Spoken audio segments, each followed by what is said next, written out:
अपन सोचते हैं कि हाँ ये दो जनों का कुछ है, अफेयर वगैरह है कुछ, तो मैं आकर के बीच में समझाऊंगी तो शायद वो समझ जाए। नहीं, क्योंकि हर व्यक्ति विशेष की अपनी अपनी सोच होती है। कोई व्यक्ति बिगड़ता या संभलता है वो किसी और की वजह से नहीं, वो अपने खुद के स्वयं के विषय से, खुद की सोच की वजह से बिगड़ता है या संभलता है।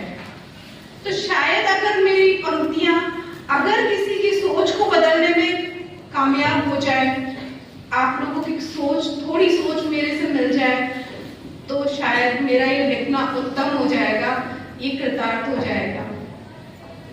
तो मैं कहना चाहती हूँ कि जो ये लिव इन रिलेशनशिप के नाम पर अफेयर होते हैं, अच्छा प्रेम करना कोई बुरी बात नहीं है। हमारे जितने भी देवी देवता हैं सबने प्रेम किया है, कृष्ण भगवान तो सबका आइडियल है, ठीक है। तो वो चीज तो अपन बुरी नहीं है, ठीक है। प्रेम तब तक सही है जब तक कि वो सही दिशा में रहे। वो अच्छा, हमारे जो पुरखों ने जो बनाया है कि विवाह की जो रस्म है वो होने के बाद में आप पति पत्नी के रूप में आते हैं, तब आप एक दूसरे को छूने के लायक होते हैं। ये परंपराएं क्यों बनाई गई थी? कुछ सोच समझ के बनाई गई थी ताकि कोई आपका बुरा ना कर सके।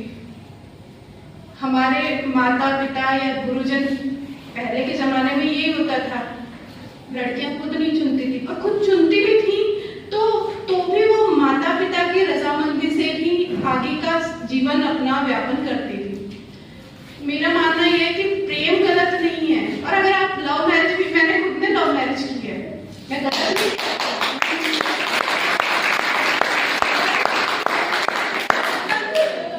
जब तक आपके प्रेम को माता पिता और अपने गुरुजनों से, गुरु को भी माना गया है, अपने यहाँ पे विवाह भी कई तरीके से होता है, गंधर्व विवाह होता है, उत्तम विवाह होता है, तो एक देव विवाह होता है। तो जो श्रेष्ठ श्रेणी का विवाह होता है वो हमारे माता पिता और गुरुजन की पसंद से जो विवाह होता है वो उत्तम श्रेणी का विवाह माना गया, उसे देव विवाह कहा गया है। जैसे कि सीता माता और राम जी का हुआ था, ठीक है, उसमें माता पिता तो नहीं थे, लेकिन किसने पसंद किया था?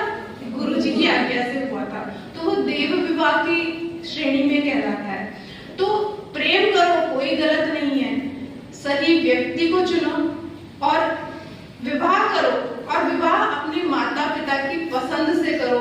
जब तक उनका आशीर्वाद नहीं मिलेगा ना, आपका विवाह कभी भी सफल नहीं हो सकता।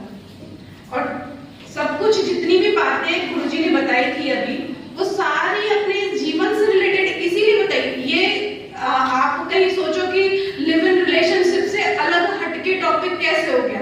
अच्छा, वो टॉपिक हटके नहीं था, ये सारा जुड़ा हुआ है। क्यों? लिव इन रिलेशन क्या, आप विवाह वाली प्रणाली में न जाकर के और गलत तरीके से पति पत्नी की तरह रह रहे हो, वो चीज होती है। तो वो चीजें नहीं होंगी। वो कब नहीं होंगी?